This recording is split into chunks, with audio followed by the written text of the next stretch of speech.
Hello everyone, it's myself, Jonathan, also known as the PC Genie. Today, of course, we're going to be doing a review of this. It is known as the Hanwei...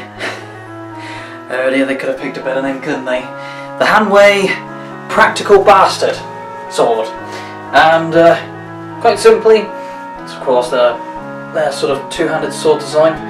Now right off the bat, I'm going to say, even if humour aside, I still think it's not a great name for it because, to those who don't know, a bastard sword is also known as a sort of a hand-and-a-half sword, so something that sort of can be fine as a single-handed sword or as a two-handed sword, and sometimes they're a bit of a mixture of both, you know, jack of all trades, master of none.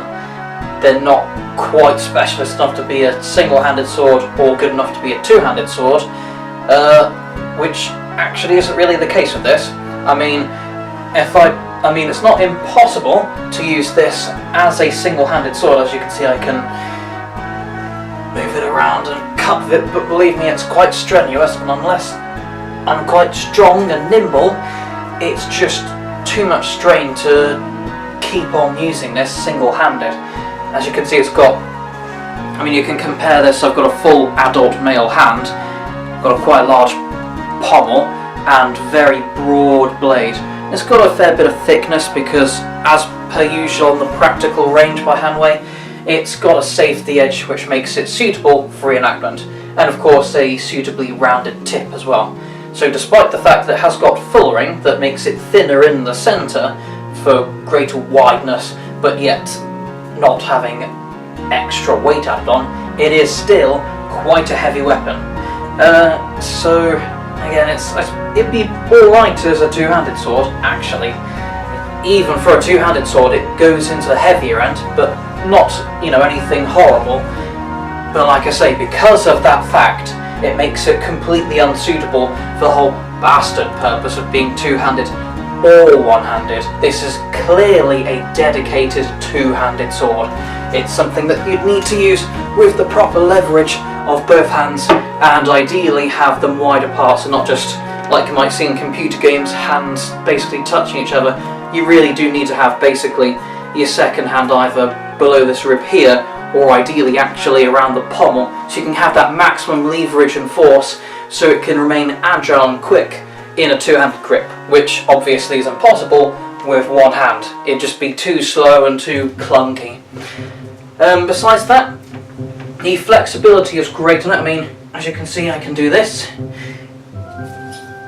Plenty of flex in that. Very nice. So if you're doing something like some kind of reenactment, or you're doing some kind of sparring in HEMA, something like that, it's great for that flex, so then you're not transferring as much force to the target and causing real harm to someone you're training with, but actually sort of transfers it along the blade, adds a bit of wobble, and of course that's good for durability as well, so it's less likely to bend or just snap in two.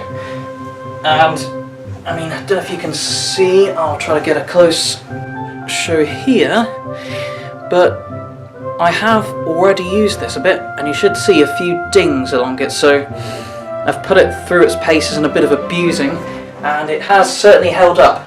The handle is still all firm and secure, it's not sort of rattling about and doing things like that. You can hear how tired I am, it's that much of a heavy blade for single-hander. But yeah, it's generally a very sturdy construction. Like I say, actually let's say that's maybe a bit of rattle, but nothing significant that's going to compromise the integrity. Now if you're wondering by now, you've seen this sort of obvious duct tape. That was something, it was my fault. I was in my bedroom and I was using my bill hook, which you'll see in another video, and accidentally cut into the leather handle. And so it's nothing that's, you know, gone wrong with the weapon. That's basically my fault, because you're not supposed to take sharp weapons and chop at the handle. It's not designed for that. But relating to the handle, I do quite like it. It's not one of those completely round grips where sometimes you can be striking and it just sort of wants to twist away in your hand and glance off in a sometimes painful and somewhat awkward motion. It's more of a sort of oval type design, or best way to think that it's maybe a bit similar to having a rectangle. I'll give you a close-up here. So a bit similar to maybe something like a rectangle or a sort of oval shape or something like that. But it's got a sort of rounded edge to it. So it's not a complete oval or diamond type of cross-section. It's a bit chunkier and more, like I say, it's a bit more squared than that, but obviously with the roundness for comfort. And with the leatherite, it's got a nice soft leather, which you can also dye. This darkness is just from my hands being on it after handling armour oil from my mail, but you could have it reasonably dyed. You could keep it as is with that natural leather look. You could give it more sort of rustic leather look with the usual brown, or even things like black, red, all the other colours that you like. And the sheath, I haven't got it with me. In fact, here it is. And it's got a sort of, it's got the stitching along the back, very nice and secure. Like I say, I've used the sword, carried it around, and it's not come apart. I don't see any looseness or any signs it's going to, you know, disintegrate anytime soon. Same as with the handle, you can dye it in any sort of leather dye that you want, all the various colours, or just keep it natural like I have. The chape and the choke, I think they're called. I don't know quite what they're made of. It's a bit similar to what I've got with my mortuary sword. It's one of those types of things. It definitely is some kind of steel component, but it's not. It seems to be a bit similar to some kind of stainless, but it's more grainy than that.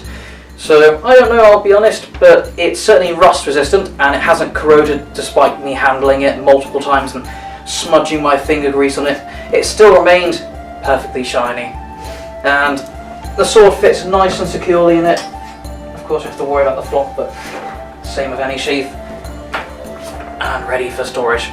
Obviously though, with it not having any sort of belt loops like you'd see on some of the other Hanwei Practical range, you'd need to make sure that you've got some kind of belt frog. Like this I've got, don't know if the camera can see it at the moment. Something I bought for about £9 from the same place, the night shop. You can store that there.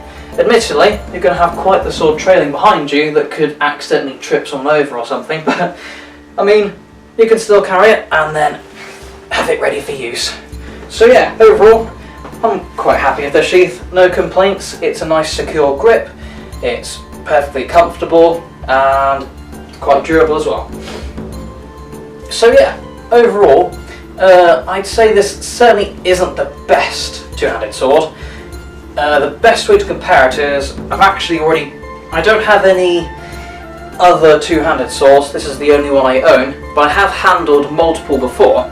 For example, the best ones I've seen are the sharps from things like Angus Trim and Albion swords, which are fantastic and lively on the hand, or the ones like the ones from Peter Genie, which are the blunt, you know, steel sparring swords, and those are very lively and have plenty of agility, but yet still have enough heft in the chop, or, you know, heft in the impact, I suppose, for a blunt equivalent. So I've got a similar equivalent here, and these two, this is my single-hander, and this is an equivalent which is from Re-enactment. Now when we look at these, it's got pretty much the same problems as you'd get with the two-handed swords, although perhaps to a lesser degree. So with these, they've got enough agility and speed, they've got enough heft, good safety edge and the rest, but they're not quite as agile as things like the Re-enactment equivalents. So here I am, very nice, and like I say, they're alright. They're certainly good beaters because they're durable, they certainly function well enough as swords, but at the same time you can get better. And the key problem here, and the reason why I probably would not recommend it, is because unfortunately there was, in the past few years, a fire in the Hanwei factories. So what has happened is, these types of swords have significantly jumped in price.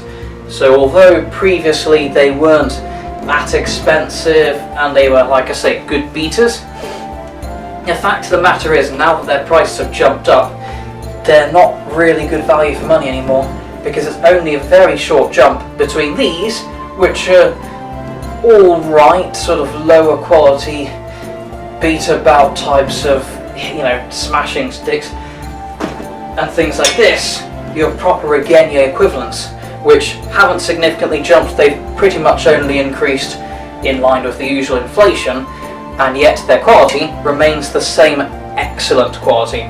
So, like I say, it's only a short distance between something that's medium to low quality and something that's very high quality. So, since these swords are designed and they'll last years, you might as well make a short trip up to something that will be a lot more satisfying. So yeah, that's my view overall. If these do go down in price to the way they were pre-Hanwei Fire, then perhaps I would recommend them again. But if they stay at the same price range as they do, I'd say not. Go for a Genie or something like that. Cheers guys!